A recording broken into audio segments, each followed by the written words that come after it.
친정아버지의 마지막 가는 길. 딸은 상복을 입고 빈소 앞에 홀로 서 있었다. 조문객은 손에 꼽을 정도였고 시댁 식구들은 끝내 모습을 보이지 않았다. 해외여행 일정이 겹쳤다는 짧은 전화 한 통이 전부였다. 딸은 문이 열릴 때마다 고개를 들었지만 들어오는 건 차가운 바람뿐이었다. 그녀는 그날 밤 아버지의 영정 앞에서 처음으로 깨달았다. 자신이 얼마나 오랫동안 혼자였는지를, 그리고 더 이상 누구에게도 기대하지 않기로 마음먹었다. 몇 해가 흘렀다. 시댁 식구들은 어느 날 딸에게서 뜻밖의 연락을 받았다. 도심 한복판의 고층 빌딩에서 만나자는 짧은 메시지. 그들은 궁금증과 함께 약간의 기대를 품고 그곳으로 향했다. 하지만 그들은 몰랐다. 그 건물의 주인이 누구인지, 그리고 그날의 만남이 어떤 의미인지를. 회의실 문이 열리고 딸이 들어섰다. 더 이상 흔들리지 않는 눈빛으로. 그녀는 조용히 말했다. 오늘은 제가 인사드리러 왔습니다. 마지막 인사를요. 11월의 차가운 바람이 장례식장 입구를 스쳐 지나갔다. 김서연은 검은 상복을 고쳐 입으며 빈소 앞에 섰다. 35의 나이, 결혼한 지 8년 차. 그녀는 이 자리에 홀로 서 있었다. 아버지 김정호. 칠순을 넘긴 나이에 갑작스러운 심장마비로 세상을 떠났다. 평생 성실하게 살아온 사람이었다. 작은 회사에서 정년까지 다니고 딸 하나 대학 보내고 결혼까지 시킨 뒤 조용히 혼자 살던 사람. 서연의 어머니는 서연이 20살 때 암으로 세상을 떠났고 그 후로 아버지는 줄곧 혼자였다. 아버지, 제가 왔어요. 서연은 영정 앞에 무릎을 꿇고 절을 올렸다. 사진 속 아버지는 언제나처럼 수줍은 미소를 짓고 있었다. 딸에게 부담 주지 않으려고 항상 조심스러워하던 그 미소. 서연의 가슴이 먹먹해졌다. 조문객은 드물었다. 아버지의 옛 직장 동료 몇 명, 같은 아파트 동네 주민 2명. 그게 전부였다. 서연은 그들에게 고개 숙여 인사하고 다가를 권하며 담담한 얼굴을 유지했다. 하지만 그녀의 눈은 계속해서 입구를 향했다. 문이 열릴 때마다 서연의 심장은 작게 뛰었다. 혹시 시댁 식구들이 올까? 시어머니라도, 시누이라도, 남편이라도. 하지만 들어오는 건 낯선 얼굴이거나 배달 온 근조 화환뿐이었다. 오후 3시가 되었다. 장례식장은 여전히 조용했다. 서연은 영정 옆에 놓인 의자에 앉아 손을 모았다. 손등의 핏줄이 유난히 선명하게 보였다. 언제부터인가 그녀의 손은 이렇게 말랐다. 따님이신가요? 장례 지도사가 조심스럽게 다가왔다. 네. 가족분들은, 다른 분들은 안 계신가요? 혼자 계셨어요. 저희 어머니는 일찍 돌아가셨고요. 아, 죄송합니다. 그럼 상주는 따님 혼자시네요. 네. 장례 지도사는 더 이상 묻지 않았다. 서연은 고마웠다. 설명하고 싶지 않았다. 왜 남편이 없는지, 왜 시댁 식구들이 없는지. 저녁 7시. 마지막 조문객이 돌아갔다. 장례식장은 텅 비었다. 형광등 불빛만이 차갑게 빈소를 비추고 있었다. 서연은 영정 앞에 다시 앉았다. 아버지. 그녀의 목소리가 빈 공간에 울렸다. 제가 잘못 산 걸까요? 대답은 없었다. 사진 속 아버지는 여전히 조용히 미소 짓고 있었다. 서연은 시집간 지 8년 동안 단 한 번도 시댁 식구들에게 불평한 적이 없었다. 명절 때마다 새벽부터 일어나 음식을 준비했고 시부모님의 생신이며 제사를 빠뜨린 적이 없었다. 시누이 2명의 결혼식 때도 시조카들 돌잔치 때도 늘 먼저 나서서 도왔다. 그런 그녀가 단 한 번 도움을 받았던 순간이 지금이었다. 친정아버지의 장례식. 고작 사흘 동안의 시간. 그것도 너무 큰 요구였을까? 서연은 핸드백에서 휴대폰을 꺼냈다. 남편 박민준과의 카톡 대화창을 열었다. 가장 마지막 메시지는 어젯밤 자신이 보낸 것이었다. 내일 발인이에요. 시간 되면 잠깐이라도 와줄 수 있어요? 읽음 표시는 떠 있었다. 하지만 답장은 없었다. 서연은 더 위로 스크롤을 올렸다. 그제 보낸 메시지. 아버지 돌아가셨어요. 장례식장은 서울병원 지하 1층이에요. 알았어. 근데 나 지금 가족들이랑 푸켓 가는 비행기 탔어. 어머니가 몇 달 전부터 예약해 두신 거라 취소가 안 돼. 미안. 그게 전부였다. 그 뒤로 남편에게서 온 연락은 없었다. 서연은 천천히 숨을 들이마셨다. 울지 않으려고 애썼다. 이미 눈물은 다 말라버린 것 같았다. 아니, 울 자격이 없다고 생각했다. 아버지 앞에서조차 남편 걱정을 하고 있는 자신이 한심했다. 밤 10시, 장례 지도사가 다시 들어왔다. 따님, 오늘은 이만 들어가셔서 쉬시는 게 어때요? 내일도 하루 더 계셔야 하잖아요. 괜찮아요. 여기 있을게요. 하지만 아버지 혼자 두고 싶지 않아요. 장례 지도사는 더 이상 말하지 않고 조용히 나갔다. 서연은 영정 옆에 놓인 간이 침대에 누워 아버지를 바라봤다. 어린 시절의 기억이 떠올랐다. 초등학교 2학년 때 학교에서 돌아오면 아버지는 늘 현관에서 기다리고 있었다. 우리 딸 왔어? 하며 반갑게 맞아주던 목소리. 중학교 때 성적이 떨어져서 울고 있을 때 아버지는 아무 말 없이 등을 토닥여 주었다. 괜찮아. 넌 잘하고 있어. 대학 입학식 날 정장을 차려입고 어색하게 사진을 찍던 아버지의 모습. 결혼식 날도 기억났다. 아버지는 턱시도 대신 깨끗하게 다린 정장을 입고 나타났다. 아버지, 턱시도 안 빌리세요? 물었을 때 아버지는 괜찮다며 웃었다. 이게 더 편해. 그리고 너 예쁘게 꾸미는데 돈 더 쓰는 게 낫지. 버질로드를 걸으며 아버지의 팔을 잡았을 때 아버지의 손이 떨리고 있었다. 서연은 그때 알았다. 아버지가 얼마나 외로울지를. 아버지, 미안해요. 서연은 작게 속삭였다. 결혼하고 나서 자주 못 찾아뵈어서 시댁 일에 치이고 남편 눈치 보느라 친정은 자꾸 뒷전이 되었다. 명절에도 시댁만 갔다. 아버지는 늘 괜찮아. 넌 바쁘잖아 하며 이해해 주었다. 그런 아버지가 마지막 가는 길에 딸 혼자 지키고 있었다. 서연은 천장을 올려다봤다.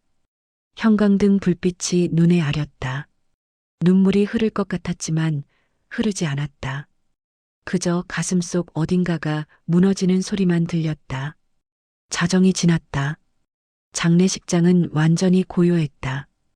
복도 저 멀리서 다른 빈소의 곡소리가 희미하게 들려왔다. 서연은 일어나 영정 앞에 다시 무릎을 꿇었다. 아버지, 제가 옆에 있을게요. 끝까지. 그녀는 향에 불을 붙였다. 연기가 피어올라 천천히 사라졌다. 서연은 그 연기를 바라보며 생각했다. 이 순간을, 이 고독을 절대 잊지 않겠다고. 장례식 전날 저녁 아버지가 돌아가신 지 몇 시간 후였다. 서연은 병원 영안실에서 장례 절차를 밟고 있었다. 서류를 작성하고 수의를 고르고 빈소를 정하는 일들. 모든 것을 혼자 결정해야 했다. 휴대폰이 울렸다. 시어머니 박정숙이었다. 어머니. 서연의 목소리는 가라앉아 있었다. 서연아, 아버님 돌아가셨다며? 민준한테 들었어. 네. 오늘 오전에. 전화 너머로 시끄러운 소리가 들렸다. 공항 안내 방송, 사람들의 웅성거림. 그게 말이야, 우리 지금 공항이거든. 푸켓 가는 비행기 타야 해서. 서연은 아무 말도 하지 못했다. 이게 몇 달 전부터 예약해둔 거라 취소가 안 돼. 환불도 안 되고. 알지? 요즘 성수기라 비행기 표가 얼마나 비싼데. 우리 가족 5명 표값이 500만 원이 넘어. 그리고 호텔도 이미 다 결제했고. 서연이 내가 이해해줘야 할 것 같아.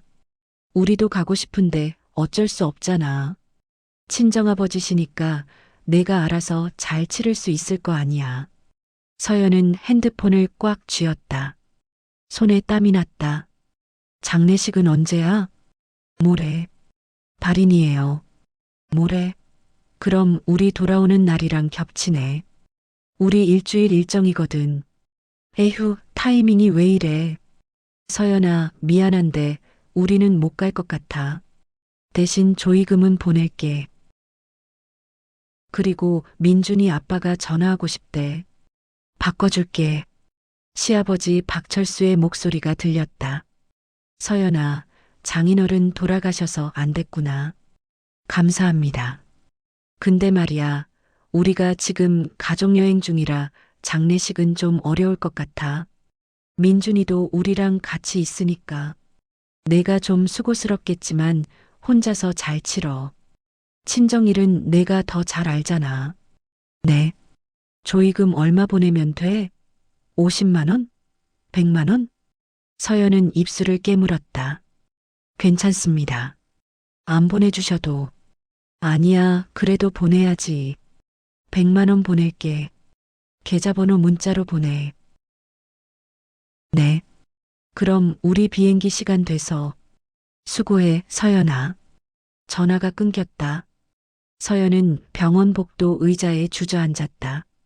손에 든 휴대폰 화면이 흐릿하게 보였다. 눈물이 아니었다. 그저 모든 게 멀게 느껴질 뿐이었다. 이해해줘야 할 것 같아. 타이밍이 왜 이래. 내가 좀 수고스럽겠지만. 그 말들이 귓가에 맴돌았다. 서연은 천천히 일어났다. 장례 지도사가 기다리고 있었다. 아직 결정해야 할 게 많았다. 관, 수혜, 음식, 조화. 하나하나 선택하고 서명하고 비용을 지불했다. 상주분이 혼자 다 결정하시기 힘드실 텐데. 다른 가족분은 안 오시나요? 장례 지도사가 조심스럽게 물었다. 혼자 할 수 있어요. 서연의 목소리는 담담했다. 그날 밤 서연은 빈소를 차리고 혼자 밤을 지샜다. 새벽 2시, 3시, 4시. 시간은 느리게 흘렀다. 영정 속 아버지는 계속 같은 미소를 짓고 있었다. 서연은 가방에서 노트북을 꺼냈다. 회사에 보낼 경조사 휴가 신청서를 작성해야 했다. 부친상이라고 적고 기간을 입력했다. 사흘, 고작 사흘. 이어서 지인들에게 부고 문자를 보냈다. 친구들, 회사 동료들. 간단하게 장례 일정과 장소를 알렸다.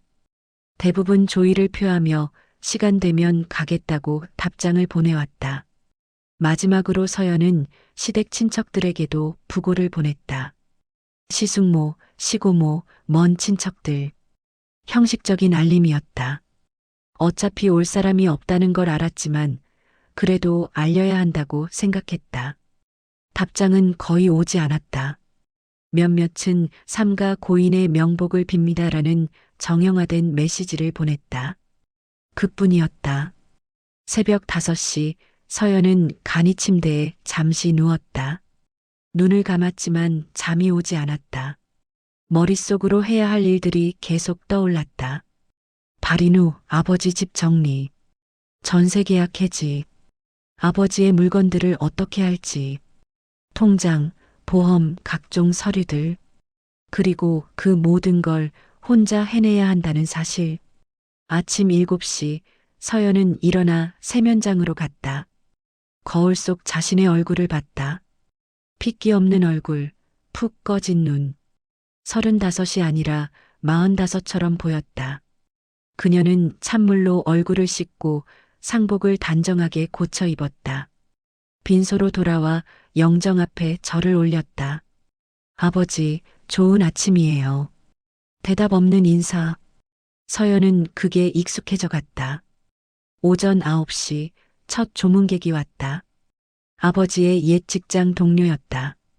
70대 노인은 영정 앞에서 한참을 서 있더니 서연에게 말했다. 내 아버지는 정말 좋은 사람이었어. 회사에서도 늘 조용하고 성실했지. 자네를 정말 자랑스러워했어. 감사합니다. 가족들은? 일이 있으셔서 오늘 못 오세요. 노인은 더 묻지 않았다. 하지만 그의 눈빛에서 서연은 동정을 읽었다. 그 시선이 싫었다. 불쌍하다는 그 눈빛이. 조문객이 떠나고 서연은 다시 혼자가 되었다. 점심시간이 되어 장례 지도사가 도시락을 가져왔지만 목구멍으로 넘어가지 않았다. 몇 숟가락 먹고 그만두었다. 오후 2시 휴대폰이 다시 울렸다. 남편 민준이었다. 여보. 응. 지금 어때? 많이 힘들어? 서연은 웃음이 나왔다. 허탈한 웃음이었다. 힘들어요. 미안해. 내가 가고 싶은데 어머니가. 알아요. 발인 끝나면 연락해. 내가 공항에서 바로 갈게. 괜찮아요. 안 와도 돼요. 서연아. 푸켓 잘 다녀와요. 사진 많이 찍고. 서연은 전화를 끊었다. 더 이상 듣고 싶지 않았다. 변명도 위로도. 그날 저녁 서연은 아버지 집에 들렀다. 빈소를 잠시 비워도 괜찮다고 장례 지도사가 말했다. 아버지가 살던 작은 오피스텔. 현관문을 열자 아버지의 냄새가 났다. 거실은 깔끔했다. 아버지는 늘 정리정돈을 잘하는 사람이었다. 싱크대에는 설거지가 끝난 그릇 하나. 아버지가 마지막으로 사용한 그릇이었다. 서연은 아버지의 방으로 들어갔다. 옷장을 열었다. 단정하게 정리된 옷들. 모두 낡았지만 깨끗했다. 서연은 아버지의 카디건 하나를 꺼내 안았다. 아버지의 채취가 희미하게 남아 있었다. 그제야 눈물이 났다. 처음으로 제대로. 서연은 아버지의 침대에 쓰러져 울었다. 소리내어 가슴이 찢어지도록. 아무도 없는 곳에서, 아무도 듣지 못하는 곳에서 1시간을 울고 나서야 서연은 일어났다. 눈이 퉁퉁 부었다. 화장실에서 찬물로 얼굴을 씻고 다시 빈소로 돌아왔다. 영정 앞에 앉아 서연은 생각했다. 이게 끝이 아니야. 아직 이틀이 더 남았어. 버텨야 해. 그리고 그 이틀을 그녀는 정말로 혼자 버텨냈다. 발인 당일 아침. 서연은 새벽 5시에 눈을 떴다. 간이 침대에서 몸을 일으키자 온몸이 뻐근했다. 사흘간 제대로 씻지도 먹지도 자지도 못한 탓이었다. 세면장에서 얼굴을 씻고 거울을 봤다. 눈 밑은 시커멓게 멍들어 있었고 입술은 바짝 말라 있었다. 서연은 립밤을 바르고 상복을 다시 입었다. 오늘이 마지막 날이었다. 영정 앞에 무릎을 꿇고 절을 올렸다. 아버지, 오늘 보내드려야 해요. 준비되셨어요? 여전히 대답은 없었다. 사진 속 아버지는 조용히 미소 짓고 있었다. 오전 8시 장례 지도사가 들어왔다. 상주님, 발인 준비 시작하겠습니다. 괜찮으시죠? 네, 부탁드립니다. 장의차가 도착했고 관을 옮기는 준비가 시작되었다. 서연은 그 과정을 조용히 지켜봤다. 마지막 조문객 몇 명이 와서 절을 올렸다. 회사 동료 2명, 동네 이웃 1명. 그뿐이었다. 9시가 되었다. 발인 시간이었다. 서연은 영정을 받아들었다. 사진 속 아버지를 마지막으로 바라봤다. 아버지, 가요. 그때 휴대폰 진동이 울렸다. 서연은 영정을 장례 지도사에게 잠시 맡기고 핸드폰을 확인했다. SNS 알림이었다. 신우이 박지혜가 인스타그램에 사진을 올렸다. 서연은 무심코 그 알림을 눌렀다. 화면이 전환되었다. 사진이 떴다. 푸켓 공항. 환한 햇살 아래 서 있는 시댁 가족들. 시어머니, 시아버지, 시누이 2명, 그리고 남편 민준. 5명 모두 화사한 여름 옷을 입고 활짝 웃고 있었다. 캡션에는 이렇게 적혀 있었다. 가족여행 데이 1 푸켓 도착. 날씨 완전 좋단 해시태그 가족여행 해시태그 푸켓 해시태그 힐링. 서연은 화면을 응시했다. 남편 민주는 선글라스를 쓰고 V를 그리고 있었다. 시어머니는 밀짚 모자를 쓰고 환하게 웃었다. 시누이들은 서로 어깨동무를 하고 즐거워 보였다. 행복한 가족, 완벽한 여행. 서연은 천천히 휴대폰을 내렸다. 손이 떨리지 않았다. 오히려 지나칠 정도로 차분했다. 그녀는 다시 영정을 받아들었다. 사진 속 아버지를 봤다. 그리고 조용히 발걸음을 옮겼다. 장례식장을 나서는 순간 차가운 바람이 얼굴을 스쳤다. 11월의 바람. 겨울이 오고 있었다. 화장장으로 가는 차 안. 서연은 창밖을 바라봤다. 스쳐 지나가는 풍경들. 빌딩, 아파트, 사람들. 머릿속으로 그 사진이 계속 떠올랐다. 웃고 있는 얼굴들. 행복한 얼굴들. 자신은 없는 그들만의 행복. 서연은 무언가가 끊어지는 소리를 들었다. 실제 소리는 아니었다. 그저 느낌이었다. 마음속 어딘가에서 팽팽하게 당겨져 있던 줄 하나가 똑 하고 끊어지는 느낌. 화장장에 도착했다. 관을 내리고 마지막 절차를 밟았다. 서연은 모든 걸 기계적으로 처리했다. 서류에 서명하고 안내를 따르고 필요한 곳에 서 있었다. 상주님, 이제 마지막 작별 인사하실 시간입니다. 서연은 관 앞에 섰다. 유리창 너머로 아버지의 얼굴이 보였다. 평화로워 보였다. 아버지. 그녀는 조용히 말했다. 제가 잘못 살았나 봐요. 하지만 이제는 바꿔볼게요. 유리창에 손을 얹었다. 차가운 감촉. 편히 쉬세요. 사랑해요. 관이 들어갔다. 서연은 그 과정을 끝까지 지켜봤다. 눈물은 나지 않았다. 이미 다 흘려버린 것 같았다. 2시간 후 유골함을 받았다. 작은 함. 한 사람의 인생이 이렇게 작아지는 거구나. 서연은 생각했다. 납골 땅으로 향했다. 아버지가 생전에 미리 계약해둔 곳이었다. 나중에 내가 부담 안 가지게 미리 해뒀어. 아버지가 했던 말이 떠올랐다. 끝까지 딸에게 짐 되지 않으려고 했던 사람. 납골 땅에 아버지를 모셨다. 작은 공간. 아버지의 이름이 새겨진 명판. 서연은 그 앞에 오래 서 있었다. 아버지, 자주 올게요. 약속할게요. 밖으로 나왔다. 하늘은 흐렸다. 비가 올 것 같았다. 서연은 핸드폰을 꺼냈다. 시누이의 인스타그램을 다시 열었다. 새로운 사진이 또 올라와 있었다. 푸켓 맛집 투어 역시 여행은 먹방이지. 사진 속에는 화려한 태국 음식들과 함께 웃고 있는 가족들. 서연은 그 사진을 캡처했다. 저장했다. 잊지 않기 위해서. 그리고 그날 밤 서연은 결심했다. 더 이상 누구에게도 기대하지 않기로. 더 이상 누구에게도 설명하지 않기로. 더 이상 누구에게도 이해받으려 하지 않기로. 그저 자신의 길을 가기로. 조용히 단단하게. 발인을 마치고 돌아온 서연의 집은 텅 비어 있었다. 남편 민주는 아직 푸켓에서 돌아오지 않았다. 거실 불을 켜지 않은 채 서연은 소파에 앉았다. 어둠 속에서 창밖의 도시 불빛만이 희미하게 방을 비췄다. 휴대폰이 울렸다. 민준이었다. 여보, 발인 잘 끝났어? 응. 고생했어. 많이 힘들었지? 우리 내일 새벽 비행기로 들어가. 공항 도착하면 바로 집으로 갈게. 그때 얘기하자. 그래. 서연아, 미안해. 진짜 미안.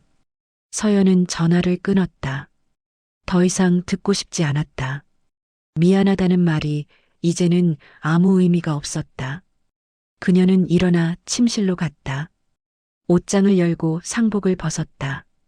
검은 옷을 보니 지난 사흘이 주마등처럼 스쳐 지나갔다. 혼자 선 빈소, 혼자 받은 조문, 혼자 치른 발인. 서연은 상복을 세탁 바구니에 넣었다. 그리고 샤워를 했다. 뜨거운 물이 몸을 적셨다. 사흘간의 피로가 조금씩 풀리는 것 같았다. 하지만 마음의 피로는 그대로였다. 샤워를 마치고 나와 거울을 봤다. 여전히 핏기 없는 얼굴. 체중도 많이 빠진 것 같았다. 서연은 거울을 외면하고 침대에 누웠다. 잠이 오지 않았다. 새벽 2시. 서연은 일어나 거실로 나왔다. 부엌에서 물을 한 잔 마셨다. 냉장고 문을 열었다. 반찬통 몇 개가 덩그러니 놓여 있었다. 모두 일주일도 더 된 것들이었다. 서연은 냉장고 문을 닫고 식탁에 앉았다. 텅 빈 식탁? 언제부터 이 집에서 제대로 된 식사를 한 적이 없었을까? 결혼 초기만 해도 서연은 매일 아침 식탁을 차렸다. 남편을 위해, 그리고 언젠가 올 아이를 위해. 하지만 시간이 지나면서 남편은 아침을 거르기 시작했다. 회식이 잦아지고 주말에는 시댁에 가야 했다. 식탁은 점점 비어갔다. 서연은 핸드백에서 지갑을 꺼냈다. 그 안에 아버지의 사진이 들어 있었다.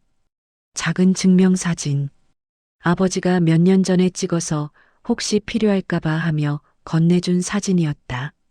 사진 속 아버지는 뻣뻣하게 정면을 응시하고 있었다. 증명사진 특유의 어색함. 하지만 그 눈빛은 여전히 따뜻했다. 아버지. 서연은 사진을 쓰다듬었다. 제가 지금 뭐 하는 건지 모르겠어요. 대답은 없었다. 당연했다. 저 잘 살고 있는 걸까요? 아버지가 보시기에. 침묵. 서연은 식탁에 엎드렸다. 팔로 얼굴을 감쌌다. 울고 싶었지만 눈물이 나오지 않았다. 그저 텅 빈 기분만 들었다. 얼마나 시간이 흘렀을까. 서연은 고개를 들었다. 창밖이 조금씩 밝아오고 있었다. 새벽 5시였다. 그녀는 노트북을 켰다. 해야 할 일들을 정리해야 했다. 아버지 집 정리, 각종 서류 처리, 보험금 청구, 리스트를 만들었다. 하나하나 체크해가며 처리할 일들. 그리고 마지막 항목을 적었다. 나 자신 돌아보기. 서연은 그 문장을 오래 바라봤다. 그동안 한 번도 제대로 생각해 본 적 없는 것. 나는 누구인가? 나는 무엇을 원하는가? 나는 어떻게 살고 싶은가? 결혼 8년. 서연은 늘 누군가의 딸, 누군가의 며느리, 누군가의 아내로만 살았다. 자신이 누구인지는 중요하지 않았다. 아니, 중요하게 생각할 여유가 없었다. 하지만 이제는 달랐다. 아버지의 죽음이 그녀에게 일깨워준 것이 있었다. 인생은 유한하다는 것. 그리고 그 짧은 인생을 남을 위해서만 살 수는 없다는 것. 서연은 책장에서 오래된 수첩 하나를 꺼냈다. 대학 시절 쓰던 다이어리였다. 펼쳐보니 젊은 날의 서연이 적어놓은 꿈들이 있었다. MBA 유학 가기, 글로벌 기업에서 일하기, 나만의 커리어 쌓기. 서연은 웃음이 났다. 허탈한 웃음이었다. 그 꿈들은 어디로 갔을까? 결혼과 함께 모두 접었다. 시댁의 반대도 있었고 남편도 탐탁지 않아 했다. 우리 아이 낳고 같이 살면 안 돼? 왜 꼭 그렇게까지 해야 해? 민준의 말에 서연은 꿈을 접었다. 그리고 8년이 흘렀다. 아이는 없었다. 검사를 해봤지만 부부 모두 문제는 없었다. 그저 안 되는 것이었다. 시어머니는 은근히 서연을 탓했다. 요즘 젊은 여자들이 스트레스를 너무 많이 받아서 그래. 직장 다니지 말고 집에서 몸조리 좀 해.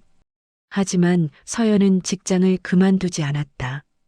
그게 유일한 버팀목이었으니까. 회사에서만큼은 그녀가 김서연이었으니까. 새벽 6시 서연은 다이어리를 덮고 다시 노트북 앞에 앉았다. 그리고 검색을 시작했다. MBA 프로그램, 온라인 강의, 자격증 과정, 화면을 스크롤하며 정보를 읽어내려갔다. 아직 늦지 않았다. 35. 다시 시작하기에 결코 늦은 나이가 아니었다. 오전 7시 현관문이 열리는 소리가 들렸다. 민준이 돌아왔다. 여보, 나왔어. 서연은 노트북을 덮지 않았다. 그대로 앉아 있었다. 민준이 거실로 들어왔다. 캐리어를 끌고 피곤한 얼굴로. 하지만 그을린 피부에서는 여행의 흔적이 역력했다. 장례식 잘 치렀어? 응. 많이 힘들었지? 미안해. 내가 옆에 없어서. 서연은 남편을 바라봤다. 8년을 함께 산 사람. 한때 사랑했던 사람. 하지만 지금은 낯설게만 느껴지는 사람. 괜찮아. 조문객 많이 왔어? 아니, 많지 않았어. 그랬구나. 장인어른이 워낙 조용히 사신 분이라. 민주는 어색하게 말을 이었다. 푸켓은 어땠어? 응? 아, 좋았어. 날씨도 좋고. 근데 계속 내 생각이 나더라. 미안해서. 서연은 대답하지 않았다. 그저 노트북 화면을 응시했다. 뭐 보고 있어? MBA 프로그램. MBA? 갑자기 왜? 다시 공부해 보려고. 민주는 당황한 표정을 지었다. 지금 이 타이밍에? 응. 아버님 돌아가셔서 힘든데 무슨 공부를. 좀 쉬어. 일단 마음 추스르고. 마음은 추슬렀어. 서연의 목소리는 담담했다. 민주는 뭔가 이상함을 느꼈다. 아내의 눈빛이 달라져 있었다. 서연아, 혹시 나한테 화났어? 장례식 못 간 것 때문에? 아니, 그럼 왜 이래? 뭔가 달라진 것 같은데. 서연은 천천히 노트북을 덮었다. 남편을 똑바로 바라봤다. 민준 씨, 민준 씨, 여보가 아니라 민준 씨. 민주는 심장이 철렁했다. 왜 그래? 우리 대화 좀 해요. 진지하게. 무슨 대화? 우리 관계에 대해서. 민준의 얼굴이 굳었다. 서연은 계속 말을 이었다. 저 지난 사흘 동안 생각 많이 했어요. 우리 결혼 생활에 대해서. 서연아, 민준 씨는 행복해요? 저랑 사는 게? 민주는 대답하지 못했다. 서연은 이미 알고 있었다. 대답이 무엇일지. 저는 행복하지 않아요. 서연아, 지금 장인어른 돌아가셔서 감정이 격해진 거야. 진정하고. 진정했어요. 그래서 이렇게 냉정하게 말할 수 있는 거예요. 서연은 일어섰다. 친정아버지 장례식에 남편이 없었어요. 시댁 식구 아무도 없었어요. 저 혼자였어요. 그 사실이 뭘 의미하는지 알아요? 그건 어쩔 수 없었잖아. 비행기 표가 어쩔 수 없는 게 아니에요. 선택의 문제예요. 민준 씨 가족들은 저를 선택하지 않은 거예요. 그리고 민준 씨도. 민주는 입을 다물었다. 저는 8년 동안 선택받으려고 노력했어요. 좋은 며느리가 되려고, 좋은 아내가 되려고. 하지만 결국 중요한 순간에 저는 혼자였어요. 서연아, 미안해. 정말 미안해. 미안하다는 말은 이제 필요 없어요. 서연은 창밖을 바라봤다. 해가 떠오르고 있었다. 새로운 하루가 시작되고 있었다.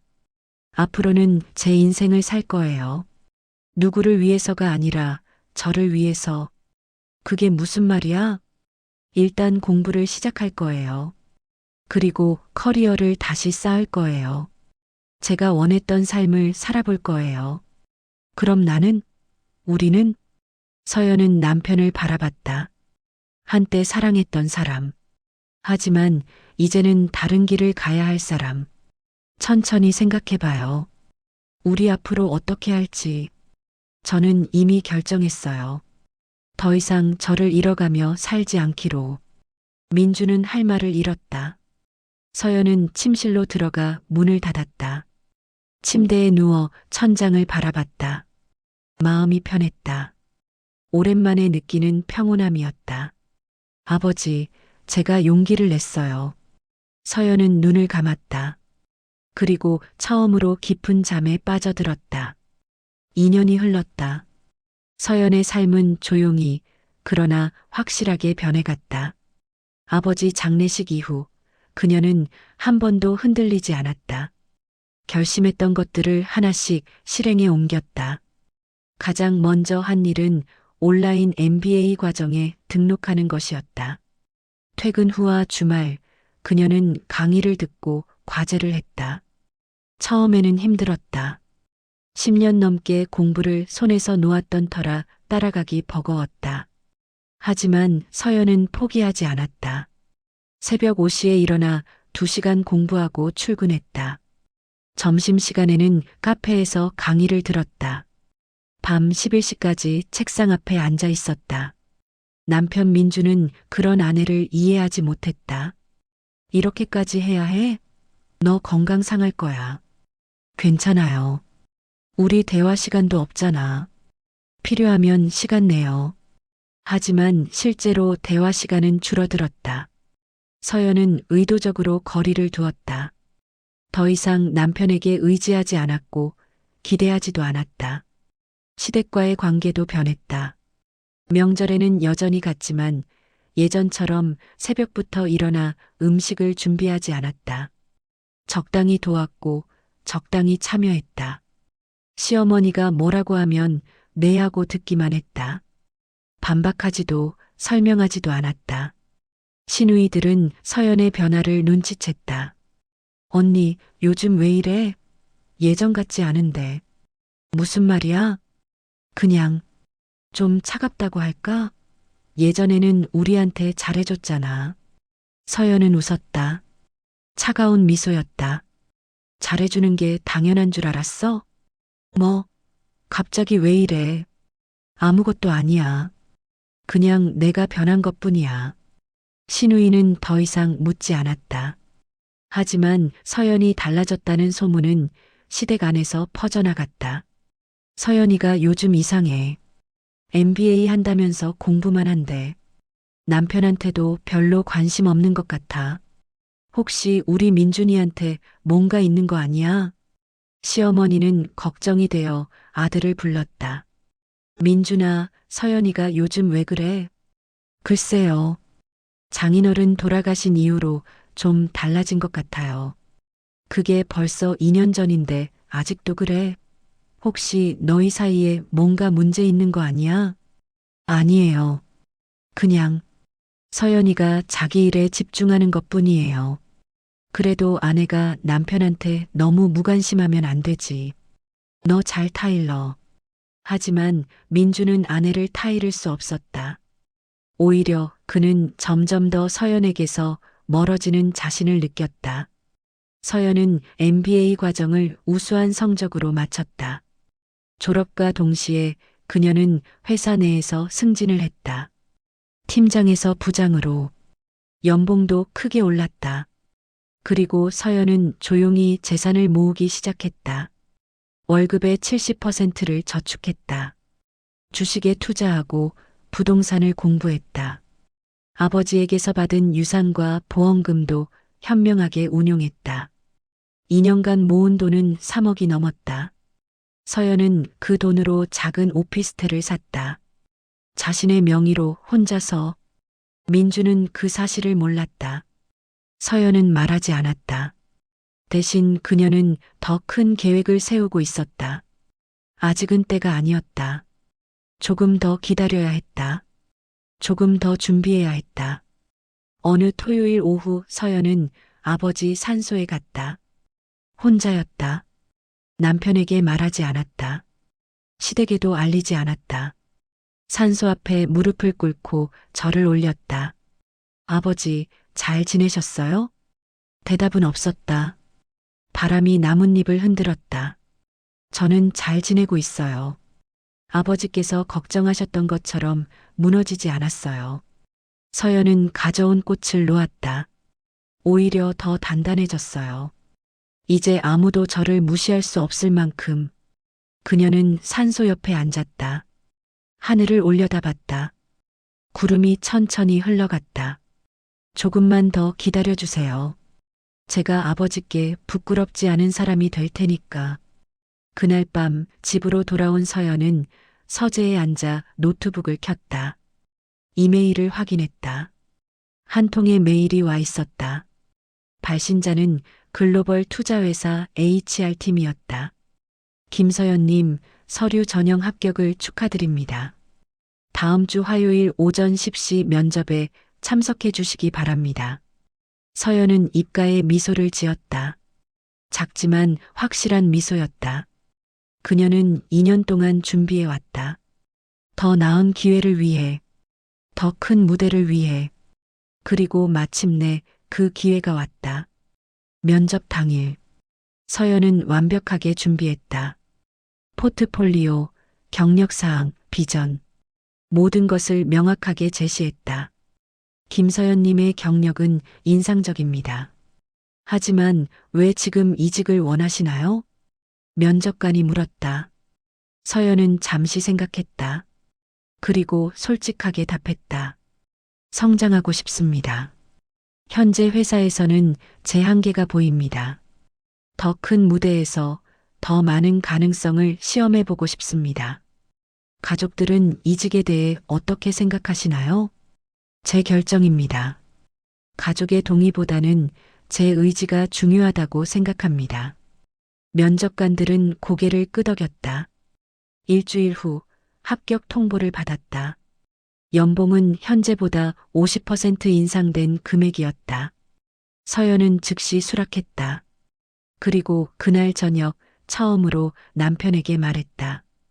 이직하기로 했어요. 뭐? 갑자기? 새로운 회사에서 제안이 왔어요. 받아들였어요. 나한테 상의도 없이? 상의할 필요 없는 일이에요. 제 커리어니까요. 민주는 화가 났다. 넌 요즘 대체 뭐 하는 거야? 나를 완전히 무시하잖아. 무시하는 게 아니에요. 단지 제 삶을 사는 거예요. 우리 부부잖아. 부부는 함께 상의하고 결정하는 거야. 서연은 차갑게 웃었다. 부부요? 2년 전 아버지 장례식 때 우리가 부부였나요? 민주는 말문이 막혔다. 그때 민준 씨는 어디 있었죠? 푸켓에서 가족들이랑 웃으며 사진 찍고 있었잖아요. 그건 이제 와서 부부 타령하지 마세요. 부부는 서로 필요할 때 함께 하는 거예요. 민준 씨는 제가 필요할 때 옆에 없었어요. 서연은 돌아서서 방으로 들어갔다. 문을 닫았다. 민주는 거실에 멍하니 서 있었다. 처음으로 깨달았다. 아내가 정말로 변했다는 것을, 그리고 되돌릴 수 없다는 것을. 그날 밤 서연은 침대에 누워 생각했다. 이제 거의 다 왔어. 계획의 마지막 단계가 다가오고 있었다. 조금만 더 기다리면. 그녀는 눈을 감았다. 내일도 모레도 그녀는 자신의 길을 걸을 것이다. 조용히 그러나 확고하게. 그로부터 1년이 더 흘렀다. 서연은 새 회사에서 눈부신 성과를 냈다. 글로벌 프로젝트를 성공적으로 이끌었고 회사에서 가장 빠르게 승진하는 인재로 주목받았다. 3년 만에 이사로 승진했다. 38배 나이에. 그녀의 연봉은 2억을 넘었다. 게다가 부동산 투자로 상당한 자산을 모았다. 총 자산은 15억에 달했다. 하지만 서연은 여전히 조용했다. SNS도 하지 않았고 자신의 성공을 자랑하지 않았다. 시댁 사람들은 서연이 이직한 것만 알았지 얼마나 성공했는지는 몰랐다. 민준과의 관계는 사실상 끝나 있었다. 같은 집에 살지만 각방을 썼다. 대화는 필요한 것만 했다. 명절과 집안 행사 때만 함께 나타났다. 겉으로는 부부처럼 보였지만 실제로는 남남이었다. 민준도 포기한 상태였다. 몇 번 관계 회복을 시도했지만 서연은 담담히 거절했다. 우리 이혼해요. 어느 날 서연이 먼저 꺼냈다. 정말? 네. 더 이상 의미 없잖아요. 우리 각자의 길을 가는 게 나아요. 어머니가, 우리 부모님이 뭐라고 하실 텐데. 그건 민준 씨가 설명하세요. 저는 이미 결정했어요. 하지만 이혼은 쉽게 진행되지 않았다. 시댁에서 강력히 반대했다. 이혼? 말도 안 돼. 우리 집안에 이혼한 사람 없어. 시어머니가 발끈했다. 서연이 내가 정신 차려. 남편이 뭘 잘못했다고 이혼을 해? 잘못한 게 아니에요. 그냥 우리가 안 맞는 거예요. 안 맞아도 맞춰 사는 게 결혼이야. 요즘 젊은 것들은 쉽게 포기하려고만 해. 서연은 더 이상 대꾸하지 않았다. 설명해봤자 소용없다는 걸 알았다. 결국 이혼은 보류되었다. 시댁의 압력 때문에. 민준도 부모님 뜻을 거스를 수 없었다. 서연은 실망했지만 놀라지 않았다. 예상했던 일이었다. 그렇다면 다른 방법으로. 그녀는 마지막 계획을 실행에 옮기기 시작했다. 어느 가을날 서연은 변호사 사무실을 찾았다. 이혼 전문 변호사였다. 재산 분할과 위자료 청구가 가능할까요? 결혼 생활 중 어떤 일이 있었는지 말씀해 주시겠어요? 서연은 조목조목 설명했다. 친정아버지 장례식 때의 일, 시댁의 무관심, 정서적 학대에 가까운 냉대, 그리고 자신이 혼자 힘으로 이룬 모든 것들. 충분히 가능합니다. 하지만 시간이 걸릴 겁니다. 괜찮아요. 기다릴 수 있어요. 서연은 법적 절차를 밟기 시작했다. 동시에 또 다른 계획을 진행했다. 부동산 투자였다. 그녀는 회사 근처의 작은 상가 건물에 눈독을 들이고 있었다. 5년 후면 그 지역이 재개발된다는 정보를 입수했다. 건물 가격은 30억. 서연의 자산으로는 부족했다. 그녀는 은행 대출을 알아봤다. 자신의 신용도와 연봉, 그리고 현재 보유한 자산을 담보로 15억을 빌릴 수 있었다. 나머지는 자기 자본으로 충당했다. 계약을 체결했다. 건물주가 되었다. 그리고 2년이 더 흘렀다. 서연의 나이 40. 그녀는 이제 회사의 임원이었다. 그리고 그 건물은 재개발 호재로 가치가 80억으로 뛰었다. 대출을 갚고도 50억이 넘는 순자산이 생겼다. 어느 날 서연은 결심했다. 이제 때가 됐어. 그녀는 시댁 식구들에게 연락을 돌렸다. 시어머니, 시아버지, 시누이들, 그리고 남편.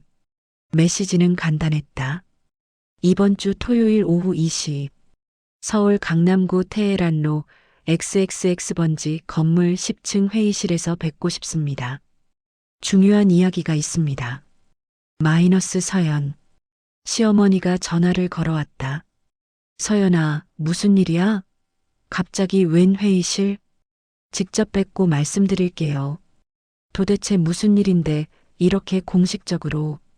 토요일에 뵙겠습니다. 서연은 전화를 끊었다. 시댁 사람들은 수군거렸다.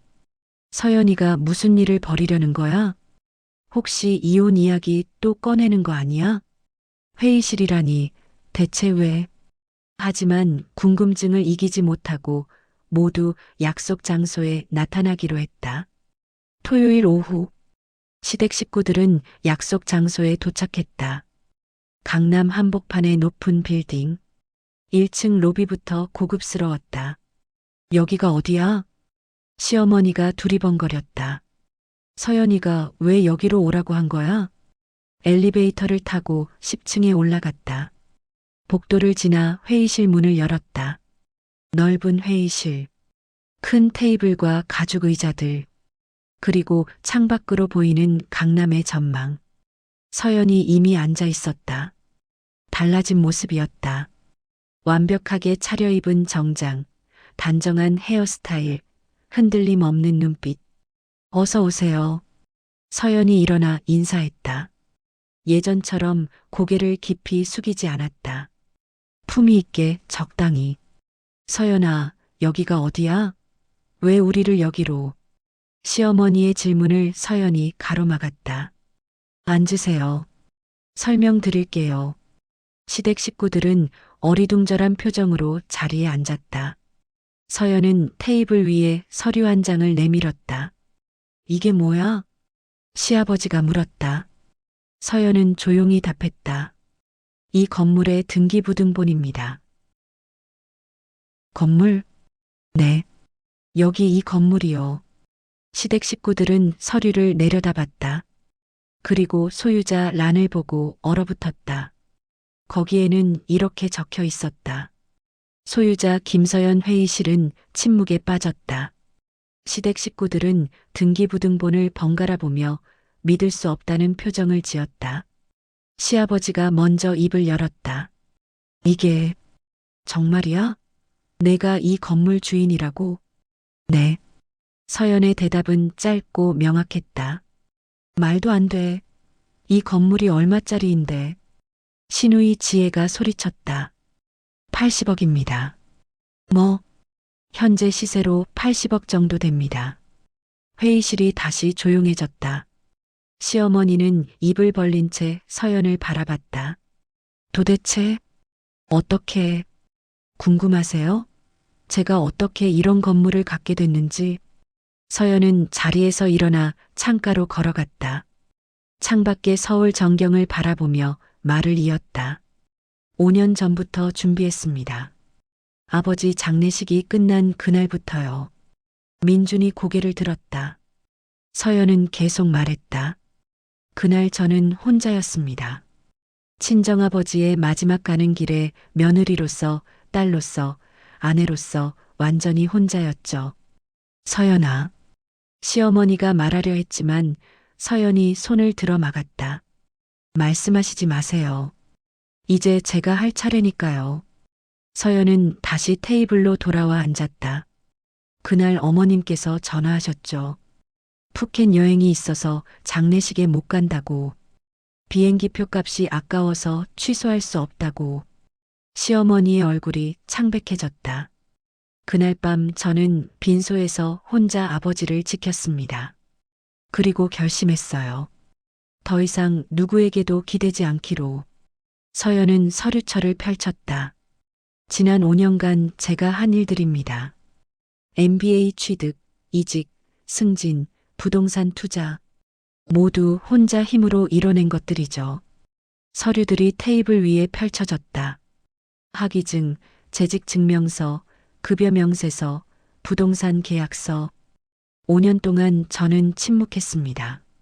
설명하지 않았고 자랑하지도 않았어요. 그저 묵묵히 제 길을 걸었을 뿐입니다. 신우이 은지가 떨리는 목소리로 물었다. 왜 우리한테 아무 말도 안 한 거야?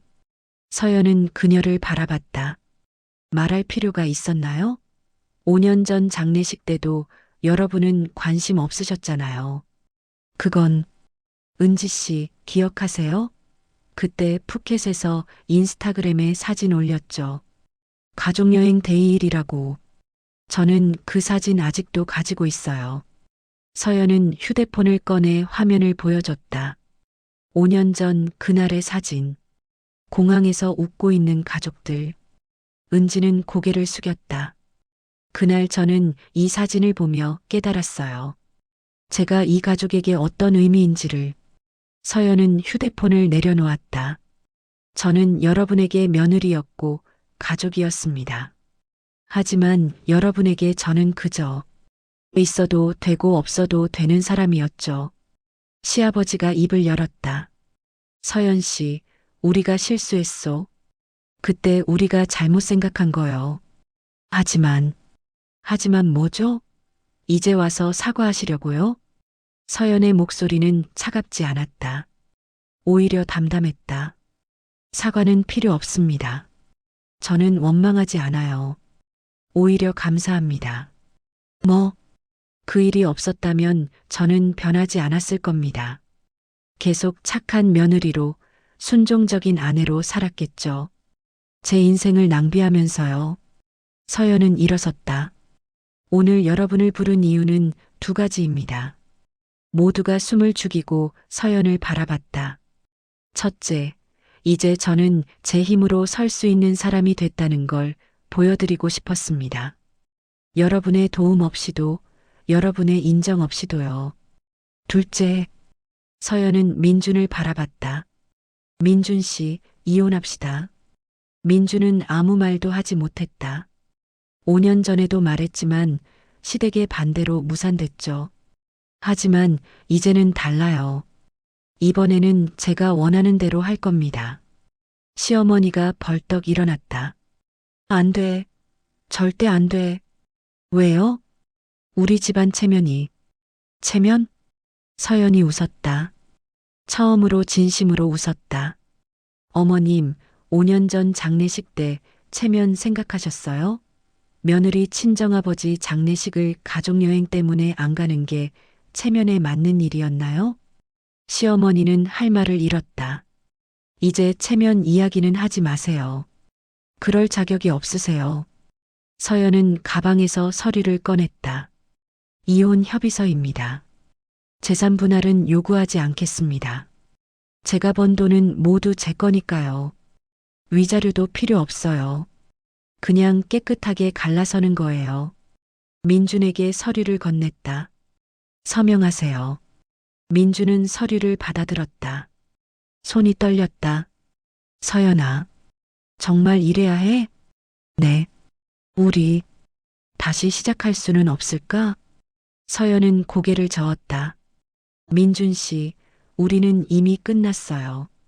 5년 전에 나는 아직 널 사랑해. 거짓말하지 마세요. 사랑했다면 그날 옆에 있었겠죠. 민주는 고개를 떨어뜨렸다. 서연은 시댁 식구들을 둘러봤다. 마지막으로 한 가지만 더 말씀드릴게요. 모두가 서연을 바라봤다. 저는 여러분을 원망하지 않습니다. 다만 잊지 않을 거예요. 제가 혼자였던 그날을, 그리고 그날이 저를 어떻게 변화시켰는지를. 서연은 가방을 들었다. 오늘 이야기는 여기까지입니다. 협의 이혼 서류에 서명해서 제 변호사에게 보내주세요. 연락처는 서류에 있습니다. 서연 씨, 시아버지가 불렀다. 네, 정말 이렇게 끝내야 하오? 서연은 잠시 생각했다. 그리고 조용히 답했다. 네, 이렇게 끝내야 합니다. 새로운 시작을 위해서요. 서연은 회의실 문을 열고 나갔다. 뒤돌아보지 않았다.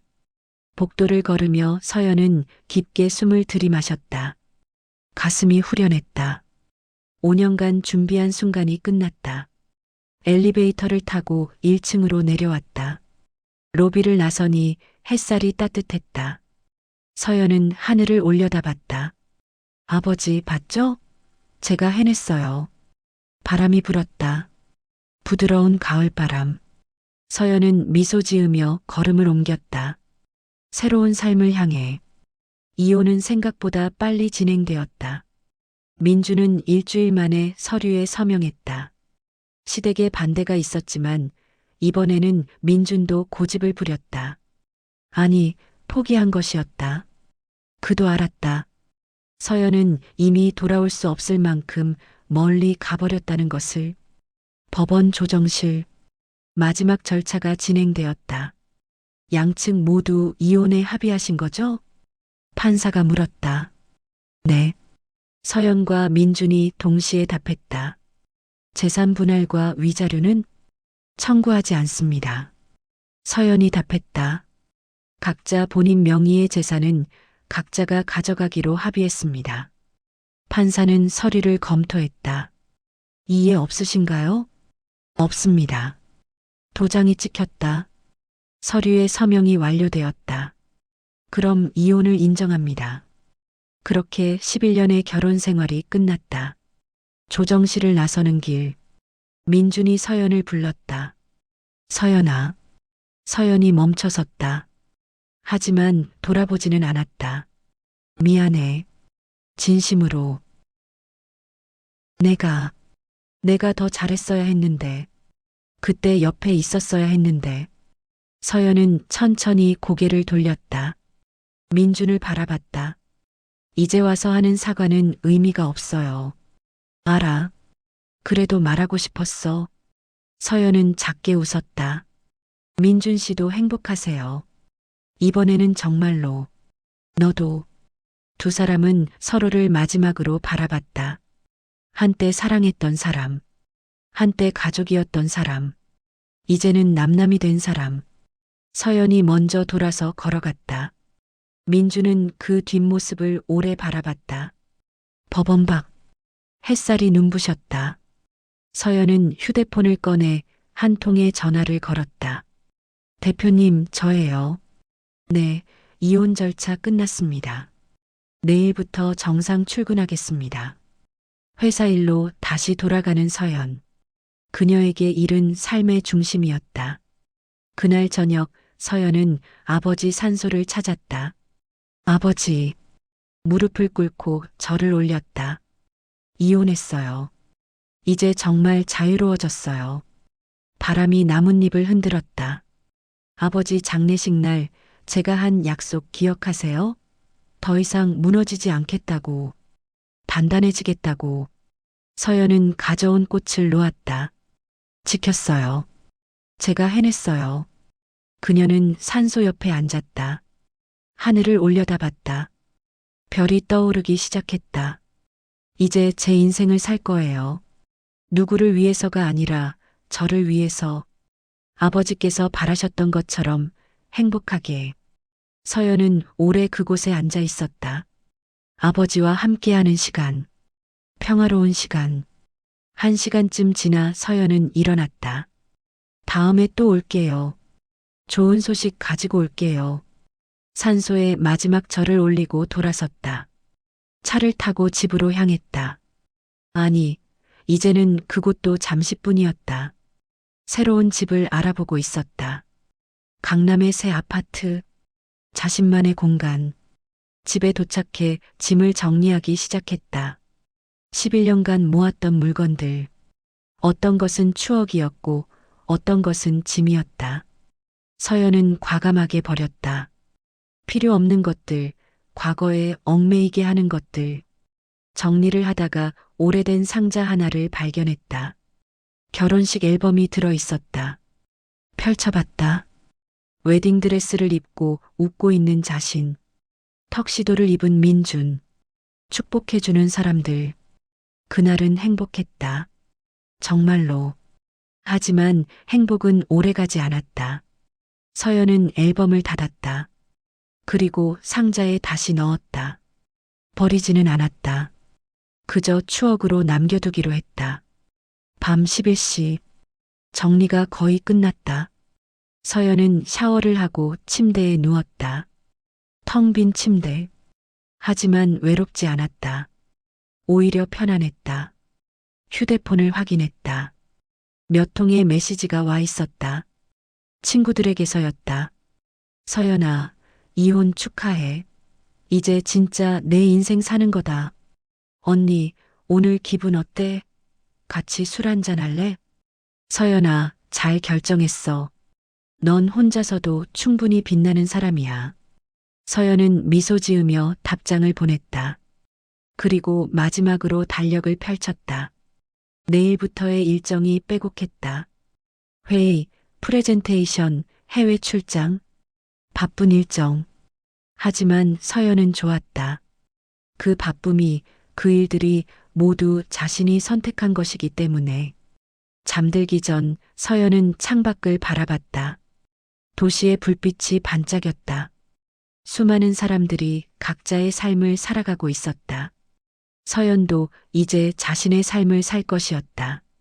눈을 감았다. 깊은 잠에 빠져들었다. 평화로운 잠이었다. 3개월 후, 서연은 새 아파트로 이사했다. 강남의 40평대 아파트. 전망이 좋았고 햇살이 잘 들었다. 집을 꾸미는 일도 즐거웠다. 모든 가구를 자신의 취향대로 골랐다. 누구의 눈치도 보지 않았다. 회사에서는 부사장 승진 제안을 받았다. 41살의 나이에. 서연은 수락했다. 주말이면 취미 생활을 즐겼다. 요가, 그림 그리기, 독서. 오랫동안 하고 싶었지만 할 수 없었던 것들. 친구들과의 모임도 잦아졌다. 예전에는 시댁일 때문에 자주 만나지 못했지만 이제는 자유로웠다. 서연아, 너 요즘 진짜 달라졌다. 친구 수진이 말했다. 어떻게? 뭔가 빛나? 행복해 보여. 서연은 웃었다. 행복해. 진짜로. 다시 연애 생각은 없어? 아직은. 지금은 나 자신에게 집중하고 싶어. 그래, 그것도 좋지. 서두를 필요 없어. 서연은 고개를 끄덕였다. 어느 토요일 오후 서연은 다시 아버지 산소를 찾았다. 아버지 왔어요. 절을 올리고 앉았다. 요즘 정말 잘 지내요. 회사에서 승진했고 새 집도 샀어요. 모든 게 제 힘으로 이룬 거예요. 바람이 불었다. 아버지, 감사해요. 아버지가 저를 강하게 키워주셔서 그래서 제가 혼자서도 설 수 있게 된 것 같아요. 서연은 가져온 꽃을 놓았다. 이제 걱정 안 하셔도 돼요. 저 잘 살고 있어요. 정말로. 오래 앉아 있다가 일어났다. 다음 달에 또 올게요. 사랑해요, 아버지.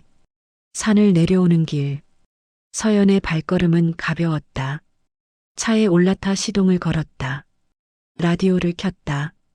경쾌한 음악이 흘러나왔다. 서연은 노래를 따라 흥얼거리며 운전했다. 집으로 돌아와 거실 소파에 앉았다. 창밖으로 석양이 보였다. 붉은 노을. 서연은 커피를 한 잔 내려 창가에 섰다. 노을을 바라보며 생각했다. 이게 내 인생이야. 누구도 아닌 자신의 인생. 누구의 딸도, 누구의 며느리도, 누구의 아내도 아닌 그저 김서연으로 사는 인생. 서연은 미소 지었다. 그리고 조용히 중얼거렸다. 잘 살아볼게요, 아버지. 약속이에요. 노을이 지고 밤이 찾아왔다. 새로운 하루가 끝나고 또 새로운 하루가 올 것이었다. 서연은 그 모든 날들을 자신의 방식대로 살아갈 것이었다. 조용히, 단단하게, 그리고 행복하게.